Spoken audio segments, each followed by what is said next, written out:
Hi hello ನಮಸ್ಕಾರ ಸ್ನೇಹಿತರೆ. ಇಲ್ಲಿ ಕಾವೇರಿಯನ್ನು ಎತ್ತಾಕೊಂಡು ಹೋಗುತ್ತಾರೆ ವರದ. ಹಾಗಾದರೆ ಇಲ್ಲಿ ಬಾಲ ವರದನ ಪಾಲಿಗೆ ತಾಂಡುವ ರೂಪವನ್ನೇ ತಾಳ್ಬಿಡ್ತಾರ. ಇತ್ತ ಕಡೆ ರಾಣಿನೇ ತನ್ನ ಮಗಳು ಅನ್ನೋ ಸತ್ಯ ಬಾಲಾಗೆ ಗೊತ್ತಾಗೋದ್ರಲ್ಲಿದೆ. ಹಾಗಾದರೆ ಏನಾಯಿತು, ಏನು ಕತೆ, ಎಲ್ಲವನ್ನ ಕೂಡ ತಿಳ್ಕೋಬೇಕು ಅಂದರೆ ಈಗಲೇ ನಮ್ಮ ಈ ಚಾನಲ್ನ ಸಬ್ಸ್ಕ್ರೈಬ್ ಮಾಡಿ, ಹಾಗೆ ಒಂದು ವಿಡಿಯೋವನ್ನು ಪೂರ್ತಿಯಾಗಿ ನೋಡೋದನ್ನು ಯಾವುದೇ ಕಾರಣಕ್ಕೂ ಕೂಡ ಮರಿಬೇಡಿ. ಇಲ್ಲಿ ರಾಣಿ ಜೊತೆ ಕಾವೇರಿಯವರು ಹೊರಗಡೆ ಬಂದು ಪಾನಿಪುರಿ ತಿಂದಿರ್ತಾರೆ. ಇತ್ತ ಕಡೆ ವರದನ್ನು ಕರ್ಕೊಂಡು ಬಾಲ ಹೊರಗಡೆ ಬಂದಿರ್ತಾರೆ. ಕಾರಲ್ಲಿ ಹೋಗಬೇಕಾದ್ರೆ ಕಾವೇರಿಯನ್ನು ನೋಡ್ಬಿಡ್ತಾರೆ ವರದ. ಇತ್ತ ಕಡೆ ರಾಣಿಗೆ ಕೆಮ್ಮಂತು ಅನ್ನೋ ಕಾರಣಕ್ಕೆ ಐಸ್ ಕ್ರೀಮ್ ಕುಡಿಸ್ಬೇಕು ಅಂತ ಹೇಳಿ ಚಂದು ರಾಣಿಯನ್ನು ಬೇರೆ ಕಡೆ ಕರ್ಕೊಂಡು ಹೋಗಿದ್ದಾರೆ. ಕಾವೇರಿ ಮಾತ್ರ ಇರುವುದನ್ನು ನೋಡ್ದಂತ ವರದ ಹಾಗೆ ಕಾರಿಂದ ಹಾಗೆ ಇಳಿದು ಬಿಡ್ತಾರೆ. ಯಾಕೆ ಏನು ಅಂತ ಕೂಡ ಬಾಲ ಗೊತ್ತಾಗೋದಿಲ್ಲ. ಯಾಕೆ ಬಾಸು ಅಂತಿದ್ದಾಗೇ ಹೊರಗಡೆ ಬಂದು ಬಾಲ ನೋಡಿದ್ದೆ ಶಾಕ್ ಆಗ್ತಾರೆ. ಬಿಕಾಸ್ ವರದ ಹೋಗಿದ್ದೆ ಕಾವೇರಿ ಮುಂದೆ ನಿಂತ್ಕೊಂಡಿರ್ತಾರೆ. ಈ ಕಡೆ ಕಾವೇರಿ ವರದನ್ನು ನೋಡಿ ಒಂದು ಕ್ಷಣ ಬಿಚ್ಚಿಬಿಡ್ತಾಳೆ. ಮತ್ತೆ ಯಾಕೆ ನನ್ನ ಮುಂದೆ ಬಂದೆ, ಕಾಣಿಸ್ಕೊಂಡೆ ಅಂತ ಕಾವೇರಿ ರೆಬಲ್ ಆಗ್ತಾರೆ. ಇಷ್ಟೊತ್ತು ನನ್ನ ನೋಡಿದ ತಕ್ಷಣ ಹುಲಿ ಬಂತು ಅನ್ನೋ ಥರ ಹೆದರ್ಕೊಂಡ್ಬಿಟ್ಟೆ, ಇವಾಗ ನೋಡಿದ್ರೆ ಈ ರೀತಿ ಮಾತಾಡ್ತಿದ್ಯಾ, ನಿನ್ನ ಪಾಲಗೆ ನಾನು ಹುಲಿ ಥರ ಕಾಣಿಸ್ತಿದ್ದೀನ ಅಂತ ಹೇಳಿ ವರದ ಪ್ರಶ್ನೆ ಮಾಡ್ತಾರೆ. ಆಗ ಇಲ್ಲಿ ಕಾವೇರಿ, ಯಾರು ನೀನು, ಉಸಿರು ಬಳ್ಳಿ ನೀನು, ನಿನ್ನ ನೋಡಿ ನಾನು ಯಾಕೆ ಹೆದರ್ಕೋಬೇಕು ಅಂತ ಹೇಳಿ ಕಾವೇರಿ ಹೇಳ್ತಾರೆ. ಹೆದರ್ಕೊಂಡಿದ್ದಕ್ಕೆ ತಾನೇ ಹೇಳ್ತಾ ಇರೋದು, ಎಷ್ಟು ಮಟ್ಟಿಗೆ ಹೆದರ್ಕೊಂಡೆ, ಆದರೂ ಕೂಡ ಯಾಕಿಲ್ಲಿ ನಿಂತಿದ್ಯಾ, ಪೆರವಲ್ ಮೇಲೆ ಹೊರಗಡೆ ಬಂದಿದ್ಯಾ, ಪಾನಿಪುರಿ ತಿನ್ನೋಕೆ ಬಂದಿದ್ಯಾ, ತುಂಬ ಬದಲಾಗಿದ್ಯಾ ನೀನು ಅಂತ ಹೇಳಿ ವರದವರು ಕೇಳ್ತಿದ್ದಾರೆ. ನಾನು ಮೊದಲಿನ ಕಾವೇರಿ ಅಲ್ಲ ಅಂತ ಹೇಳಿ ಕಾವೇರಿ ಹೇಳಿದಾಗ, ಹೌದೌದು ನೋಡಿದ್ರೆ ಗೊತ್ತಾಗ್ತದೆ, ಹೌದು ಏನಿದು ಇಷ್ಟು ಚಂದ ರೆಡಿ ಆಗಿದೆಯಾ, ಹೊರಗಡೆ ಬಂದಿರೋದು ಪೆರೋಲ್ ಮೇಲೆ, ಆದರೂ ಕೂಡ ಎಷ್ಟು ಮಟ್ಟಿಗಿದೆಯಾ, ನಿನ್ನ ನೋಡ್ತಾ ಇದ್ರೆ 10 ವರ್ಷದಿಂದ ನೋಡಿದ ಕಾವೇರಿ ಥರನೇ ಕಾಣಿಸ್ತಾ ಇದೆಯಾ ಅಂತ ಹೇಳಿ ವರದ ಮಾತನಾಡ್ತಾರೆ. ಸುಮ್ಮನೆ ನನ್ನ ವಿನಾಕಾರಣ ಈ ರೀತಿ ಕೆಣಕಿ ಮಾತನಾಡಬೇಡ, ಇಲ್ಲಿಂದ ಹೊರಟೋಗ್ಬಿಡು ಅಂತ ಹೇಳಿ ಕಾವೇರಿ ರೆಬಲ್ ಆಗಿ ಅಲ್ಲಿಂದ ಹೊರಡೋದಕ್ಕೆ ನೋಡಿದಾಗ, ನನಗೆ ನಿನ್ನ ಹತ್ರ ಒಂದು ವಿಷಯ ಗೊತ್ತಾಗಬೇಕಾಗಿದೆ, ಆ ವಿಷಯ ಏನು ಅಂತ ಹೇಳಿದ್ರೆ ನಾನು ಹೊರಟೋಗ್ಬಿಡ್ತೀನಿ ಅಂತ ಹೇಳಿ ವರದ ಹೇಳ್ತಾರೆ. ಏನು ವಿಷಯ ಏನು ಅಂತ ಹೇಳಿ ಕಾವೇರಿ ಕೇಳಿದಾಗ, ಇತ್ತ ಕಡೆ ವರದ, ನಿನ್ನನ್ನು ಪೆರೋಲ್ ಮೇಲೆ ಕರ್ಕೊಂಡು ಬಂದಿದ್ದು ಯಾರು ಅನ್ನೋ ವಿಷಯ ನನಗೆ ಗೊತ್ತಾಗಬೇಕು ಅಂತ ಹೇಳ್ತಾರೆ. ಈ ಕಡೆ ಬಾಲ ವರದನ್ನೇ ನೋಡ್ತಿದ್ದಾರೆ. ವರದ ಕಾವೇರಿ ಜೊತೆ ನಡ್ಕೋತಿರೋ ರೀತಿ ಬಾಲಗೆ ಇಷ್ಟ ಆಗ್ತಿಲ್ಲ. ಹಾಗಾಗಿ ವರದನ ಕತೆ ಮುಗಿಸೇ ಬಿಡಬೇಕು ಅಂತ ಮುಂದಾಗ್ತಾರೆ. ಬಟ್ ನಂತರ ತಾಳ್ಮೆಗೆ ಇಡಬಾರ್ದು. ಈಗ ತಾಳ್ಮೆ ಕೆಟ್ಟರೆ ಖಂಡಿತ ಎಲ್ಲ ಎಡವಟ್ಟಾಗುತ್ತೆ. ಕಾವೇರಿ ಜೈಲಿಂದ ಬಿಡುಗಡೆ ಆಗಬೇಕು ಪರ್ಮನೆಂಟಾಗಿ, ಅಂದರೆ ಇವನು ಪರ್ಮನೆಂಟಾಗಿ ತಪ್ಪಿತಸ್ಥ ಅಂತ ಸಾಬೀತಾಗಿ ಜೈಲಿಗೆ ಹೋಗಬೇಕು. ಆಗ ಮಾತ್ರ ಎಲ್ಲ ಕೂಡ ಸರಿ ಹೋಗೋದು. ಆ ರೀತಿ ಆಗಬೇಕು ಅಂದರೆ ಮಣಿಯೇ ಹೇಳಿದಂಥ ಸಾಕ್ಷಿ ಮೊದಲು ನನ್ನ ಕೈಗೆ ಸಿಗಬೇಕು, ಅಲ್ಲಿವರೆಗೂ ನಾನು ತಾಳ್ಮೆಯಿಂದನೇ ಇರಬೇಕು ಅಂತ ಹೇಳಿ ಬಾಲ ಹಾಗೆ ಸುಮ್ಮನೆ ಆಗಿಬಿಡ್ತಾರೆ. ಈ ಕಡೆ ಕಾವೇರಿ, ನಿನ್ನ ಚೇಲಾನೆ ನನ್ನ ಬಿಡಿಸಿದ್ದು ಅಂತ ಹೇಳಿ ಹೇಳಿದಾಗ ವರದಾಗೆ ಅದನ್ನು ನಂಬೋಕ್ಕಾಗೋದಿಲ್ಲ. ಏನು ಮಾತಾಡ್ತಿದ್ಯಾ ನೀನು, ಸುಮ್ಮನೆ ಏನೇನೋ ಹೇಳ್ಬೇಡ, ನನಗೆ ಸತ್ಯ ಗೊತ್ತಾಗಲೇಬೇಕು ಅಂದಾಗ ನಿಜ ಹೇಳಿದ್ದೀನಿ ಅಂತ ಹೇಳಿ ಹೊರಡ್ತಿರ್ತಾರೆ. ಆಗ ಕೈ ಇಟ್ಕೊಂಡು ಎಳೀತಾರೆ ವರದ. ಆಗ ಕಾವೇರಿ ಕೈ ಬಿಡು ಅಂತ ಹೇಳ್ತಿದ್ರು ಕೂಡ, ನನಗೆ ವಿಷಯ ಗೊತ್ತಾಗಲೇಬೇಕು, ಇಲ್ಲ ಅಂದರೆ ನಾನು ಬಿಡೋನಲ್ಲ ಅಂತ ಹೇಳ್ತಾರೆ. ಕೋಪ ಎಲ್ಲಿರುತ್ತೋ ಕಾವೇರಿಗೆ ತೆಗೆದು ವರದನ ಕೆನ್ನೆಗೆ ಬಾರಿಸ್ಬಿಡ್ತಾರೆ. ಅಷ್ಟರಲ್ಲಿ ಆಲ್ರೆಡಿ ಅಲ್ಲಿ ರಾಣಿನ ಕರ್ಕೊಂಡು ಬರಬೇಕಾದ್ರೆ ರಾಣಿ ಕಾಲ್ಚಾರಿ ಬಿದ್ದಿರ್ತಾರೆ. ಆಗ ಬಾಲ ಅಲ್ಲಿಗೆ ಓಡೋಗಿರ್ತಾರೆ. ರಾಣಿ ಏನಾಯಿತು, ನೀನೇನು ಇಲ್ಲಿದೆಯಾ ಅಂತ ಕೇಳ್ತಿರ್ತಾರೆ.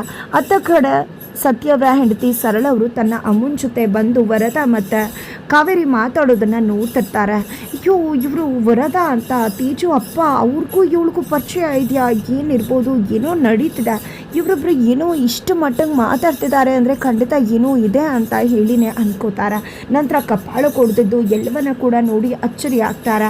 ಅವರಿಬ್ಬರು ಮಾತಾಡ್ತಿರುವುದನ್ನು ನೋಡಿದ್ದೆ, ಏನೋ ಇರಬಹುದಲ್ವ, ಇವಳು ಅವ್ರ ಕಪಾಳಕ್ಕೆ ಬಾರಿಸ್ತಾಳೆ ಅಂದರೆ ಏನು ಅರ್ಥ ಅಂತ ಅಂದ್ಕೊಂಡು ಶಾಕ್ ಆಗ್ತಿದ್ದಾರೆ ಸರಳ ಅವರು.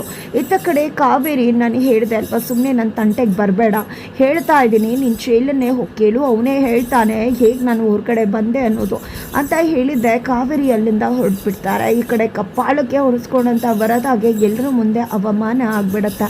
ಹಾಗಾಗಿ ವರದ ಅಲ್ಲಿಂದ ಕಾರಲ್ಲಿ ಹೋಗೋಕ್ಕೆ ಅಂತ ಬಂದು ಬಾಲ ಅಂತ ಹುಡುಕ್ತಿದ್ದಾರೆ. ಬಟ್ ಬಾಲ ಕಾಣಿಸೋದಿಲ್ಲ. ಇನ್ನು ಎಲ್ಲೂ ಹೋದ್ನೋ ಅಂದ್ಕೊಂಡಿದ್ದೆ, ತಾನೇ ಕಾರ್ ತೊಗೊಂಡು ಹೊರಟ್ಬಿಡ್ತಾರೆ. ಈ ಕಡೆ ಬೋಸು ಅಂತ ಹೇಳಿ ಹಿಂದೆಯಿಂದ ಕೂತ್ಕೊಂಡು ಬರ್ತಾರೆ ಬಾಲ. ಬಟ್ ಅಷ್ಟರಲ್ಲಿ ವರದ ಹೊರಟೋಗ್ಬಿಟ್ಟಿರ್ತಾರೆ. ಈ ಕಡೆ ರಾಣಿಯನ್ನು ಮಾತಾಡಿಸ್ತಾ, ಏನಾಯಿತು, ಯಾಕೆ ಇಲ್ಲಿ ಬಿದ್ದಿದ್ಯಾ, ಬಾ ಇಲ್ಲಿ ನಿಂಗೆ ಫಸ್ಟ್ ಏಡ್ ಮಾಡ್ತೀನಿ, ಮೆಡಿಕಲ್ ಸ್ಟೋರ್ಗೆ ಹೋಗೋಣ ಅಂತ ಬಾಲ ಕರೀತಿದ್ದಾರೆ. ಬೇಡ ಅಂತ ಹೇಳಿ ಸರಿಯಾಗಿ ರಾಣಿ ಮಾತಾಡ್ಸೋದಿಲ್ಲ, ಯಾಕೆ ರಾಣಿ ನನ್ನ ಸರಿಯಾಗಿ ಮಾತಾಡಿಸ್ತಿಲ್ಲ ನೀನು ಅಂತ ಹೇಳಿ ಕೇಳಿದಾಗ ಇಲ್ಲಿ ಚಂದು ಅದು ರಾಣಿಗೆ ಅವರ ನಮ್ಮಪ್ಪ ಹಾಗೆ ಅವರಮ್ಮ ಇಬ್ಬರು ಕೂಡ ನಿಮ್ಮ ಜೊತೆ ಮಾತಾಡಬಾರ್ದು ಅಂತ ಹೇಳಿದ್ದಾರೆ, ಹಾಗಾಗಿ ಮಾತಾಡಿಸ್ತಿಲ್ಲ ಅಂದಾಗ ಅಚ್ಚರಿ ಆಗುತ್ತೆ ಬಾಲಾಗೆ. ಇವರಮ್ಮ ಮತ್ತು ಇವ್ರ ಮಾವ ಮಾತಾಡಿಸ್ಬೇಡ ಅಂದಿದ್ದಾರೆ, ಯಾಕಿರ್ಬೋದು ಅಂತ. ಸರಿ ಆಯಿತು ಬಾ ರಾಣಿ, ನಿಮ್ಮಮ್ಮ ಬಂದಿದ್ದಾರೆ ಅಂದಾಗ ಹೌದು ನಮ್ಮಮ್ಮ ಬಂದಿದ್ದಾರೆ ಅಂತ ರಾಣಿ ಹೇಳ್ತಾರೆ. ಹಾಗಿದ್ರೆ ನನ್ನನ್ನು ನಿಮ್ಮಮ್ಮನ ಹತ್ರ ಕರ್ಕೊಂಡು ಹೋಗು, ನಿಮ್ಮಪ್ಪ ಹೇಗಿದ್ದಾರೆ ಅನ್ನೋ ವಿಷಯ ತಿಳ್ಕೊಂಡು ನಾನೇ ನಿಮ್ಮಪ್ಪನ ಹುಡುಕ್ತೀನಿ ಅಂತ ಹೇಳ್ತಿದ್ದಾರೆ. ನಂತರ ಇಲ್ಲಿ ರಾಣಿ ಇಲ್ಲ ನೀವು ಹೊರಟೋಗಿ ಅಂತ ಹೇಳಿ ರಾಣಿ ಅಲ್ಲಿಂದ ಹೊರಟುಬಿಡ್ತಾಳೆ. ನಂತರ ಇಲ್ಲಿ ಕಾವೇರಿಯನ್ನು ನೋಡಿದಂಥ ಬಾಲ ಕಾವೇರಿ ಹತ್ರಕ್ಕೆ ಬರ್ತಾರೆ. ಯಾಕಂದರೆ ಕಾವೇರಿ ಬಾಲ ಮತ್ತು ರಾಣಿ ಮಾತಾಡ್ತಿರೋದನ್ನು ನೋಡಿದ್ದೆ ಬಿಚ್ಚಿ ಬಿದ್ದು ಸೈಡಲ್ಲಿ ನಿಂತು ನೋಡ್ತಿರ್ತಾರೆ.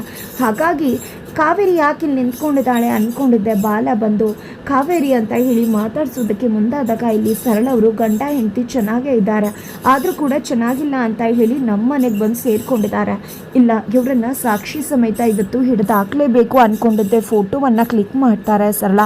ನಂತರ ನಾನು ತನ್ನ ಗಂಡಂಗೆ ಕಳಿಸಿದ್ದೆ, ಗಂಡ ಫೋಟೋ ನೋಡಿದ್ದೆ, ಶಾಕ್ ಆಗ್ತಾರೆ.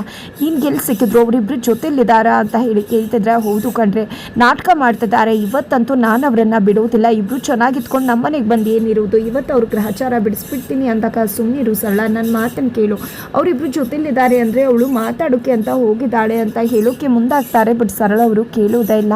ಈ ಕಡೆ ಸರಳ ಅವರು ಮಾತಾಡಲೇಬೇಕು ಅಂತ ಹೋಗಬೇಕಿದ್ರೆ ಸುಮ್ಮನಿರು ಸರಳ ಅಂತ ಹೇಳಿ ಅಮ್ಮ ತಡೀತಿದ್ದಾರೆ. ಇಲ್ಲಮ್ಮ ನೀನು ನಾನು ತಡೀಬೇಡ, ಅವರಿಬ್ಬರನ್ನ ಕೇಳೇ ಬಿಡ್ತೀನಿ ನಾನು ಅಂತ ಹೊರಡ್ತಾರೆ. ಬಟ್ ಅಷ್ಟರಲ್ಲಿ ಬಾಲ ಕಾವೇರಿನ ಅಲ್ಲಿಂದ ಕರ್ಕೊಂಡು ಹೋಗ್ಬಿಟ್ಟಿರ್ತಾರೆ. ಈ ಕಡೆ ಕಾವೇರಿ ಅವರು ನನ್ನನ್ನು ಬಿಡು ಬದಲಾಗಿದ್ದೀನಿ ಅನ್ನೋ ಥರ ನಟನೆ ಮಾಡ್ತಿದ್ಯಾ ಅಂದಾಗ, ನಾನು ನಿಜವಾಗ್ಲೂ ಬದಲಾಗಿದ್ದೀನಿ ಕಾವೇರಿಯ, ವರದ ಎಂಥವನು ಅಂತ ಗೊತ್ತಾಗಿದೆ, ನನ್ನನ್ನು ನಂಬು ದಯವಿಟ್ಟು, ನಿನಗೂ ಹುಷಾರಾಗಿರಬೇಕಾಗಿದೆ ಅಂತ ಹೇಳಿದಾಗ, ನಿನ್ನನ್ನು ಯಾವುದೇ ಕಾರಣಕ್ಕೂ ನಂಬುವುದಿಲ್ಲ, ಇಷ್ಟು ವರ್ಷಗಳ ಕಾಲ ನನಗೆ ನನ್ನ ಜೊತೆ ಇಲ್ದಿರೋ ನೀನು ಇವಾಗ ಇದ್ರೆಷ್ಟು ಇಲ್ಲದೆ ಇದ್ರೆಷ್ಟು ಅಂತ ಕಾವೇರಿ ಹೇಳಿಬಿಡ್ತಾರ. ಮನೆಗೆ ಹೋದಂಥ ವರದ ಫುಲ್ ಸಿಟ್ ಮಾಡ್ಕೊಂಡಿದ್ದೆ, ನನ್ನ ಕಪಾಳಕ್ಕೆ ಹೊಡೆದು ಅವಳಿಗೆ ಸರಿಯಾಗಿ ಬುದ್ಧಿ ಕಲಿಸ್ಬೇಕು, ಅವಳನ್ನ ಎತ್ತಾಕೊಂಡು ಬಾ ಅಂತ ಹೇಳಿ ಕುಮಾರ ಅಂತಕ್ಕಂಥ ವ್ಯಕ್ತಿಗೆ ಹೇಳ್ತಾರೆ. ಅದನ್ನು ಮಣಿ ಕೇಳಿಸ್ಕೊಂಡಿದ್ದೆ. ಬಾಲಾಗೆ ಕರೆ ಮಾಡ್ತಾರೆ. ಬಾಲ ಕಾವೇರಿ ಜೀವ ಅಪಾಯದಲ್ಲಿದೆ, ವರದ ಕಾವೇರಿ ವಿರುದ್ಧವಾಗಿ ಏನೋ ಪ್ಲ್ಯಾನ್ ಮಾಡ್ತಿದ್ದಾನೆ, ನೀನು ಅವಳನ್ನು ಕಾಪಾಡಲೇಬೇಕು ಅಂತ ಹೇಳಿ ಹೇಳ್ತಿರ್ಬೇಕಿದ್ರೇ ಈ ಕಡೆ ಮಣಿ ನಾನು ಕಾವೇರಿ ಜೊತೆಲೇ ಇದ್ದೀನಿ, ನಾನು ಅವಳನ್ನು ನೋಡ್ಕೋತೀನಿ ಜೋಪಾನವಾಗಿ ಅಂತ ಹೇಳ್ತಾರೆ. ಬಟ್ ಇಲ್ಲಿ ಕಾವೇರಿ ಬಾಲನ್ ಮಾತನ್ನ ಕೇಳದೆ ಅಲ್ಲಿಂದ ಹೊರಟು ಬಿಡ್ತಾರೆ. ಈ ಕಡೆ ಬಾಲಾಗೆ ಏನು ಮಾಡಬೇಕು ಗೊತ್ತಾಗೋದಿಲ್ಲ. ಈ ಕಡೆ ಸರಳ ಮತ್ತು ಅಜ್ಜಿ ಬಂದು ಬಾಲನ್ನ ಭೇಟಿ ಆಗ್ತಾರೆ. ಆ ಕಡೆ ಕಾವೇರಿಯವರು ತನ್ನ ಮಗಳ ಜೊತೆ ಮಾತಾಡ್ತಾ ನಿಂತ್ಕೊಂಡು ಇರಬೇಕಿದ್ರೆ ರಾಣಿ ಯಾಕೆ ನಾನು ನನ್ನ ಫ್ರೆಂಡ್ ಜೊತೆ ಮಾತಾಡಬಾರ್ದು ಅಂತ ಕೇಳಿದಾಗ, ಅಣ್ಣ ಹೇಳಿರೋ ವ್ಯಕ್ತಿ ಅಲ್ವಾ ನಿನ್ನ ಫ್ರೆಂಡು, ಅವ್ರ ಜೊತೆ ನೀನು ಮಾತಾಡಲೇಬಾರ್ದು ಅಂತ ಹೇಳ್ತಾರೆ. ಯಾಕೆ ಏನು ಅಂತ ಪ್ರಶ್ನೆ ಮಾಡಿದಾಗ ಸುಮ್ಮನೆ ಮನೆಗೆ ನಡಿ ಅಂತ ಬೈದ್ಬಿಡ್ತಾರೆ ಕಾವೇರಿಯವರು. ಈ ಕಡೆ ರಾಣಿ ಮುಂದೆ ಹೋಗ್ತಿರ್ಬೇಕಿದ್ರೇ ಹಿಂದೆಯಿಂದ ಬಂದು ಕಾರ್ನಲ್ಲಿ ಆ ಕುಮಾರ ಅಂತಕ್ಕಂಥ ವ್ಯಕ್ತಿ ಕಾವೇರಿಯನ್ನು ಎತ್ತಾಕೊಂಡು ಹೊರಟೆ ಬಿಡ್ತಾರೆ. ಈ ಕಡೆ ಬಾಲ ಹತ್ರ ಸರಳ ಅವ್ರು ಬಂದು, ಏನು ನೀನು ನಿನ್ನ ಹೆಂಡತಿ ಏನು ಅಂದ್ಕೊಂಡಿದ್ರ, ಮೊದಲು ನಿನ್ನ ಹೆಂಡತಿ ಮತ್ತು ನಿನ್ನ ಪ್ರೀತಿಯ ಸಂಕೇತನ ಕರ್ಕೊಂಡು ಹೋಗು ಅಂತ ಹೇಳಿ ರಾಣಿನೇ ನಿನ್ನ ಮಗಳು ಅನ್ನೋ ಸತ್ಯವನ್ನು ಹೇಳೋದಕ್ಕೆ ಸರಳ ಮುಂದಾಗ್ತಿದ್ದಾರೆ. ಅತ್ತ ಕಡೆ ವರದನ ಬಳಿಗೆ ಕರ್ಕೊಂಡು ಹೋಗಿದ್ದೆ ಕಾವೇರಿಯನ್ನು ಆ ವ್ಯಕ್ತಿ ಬಿಟ್ಟಿದ್ದೆ. ಈ ಕಡೆ ಕಾವೇರಿ ಶಾಕ್ ಆಗ್ತಿದ್ದಾಳೆ. ಹಾಗಾದರೆ ಮುಂದೇನಾಗತ್ತೆ ಅಂತ ತಿಳ್ಕೊಬೇಕು ಅಂದರೆ ಮುಂದಿನ ವೀಡಿಯೋಗೆ ವೇಟ್ ಮಾಡೋದನ್ನು ಮರಿ.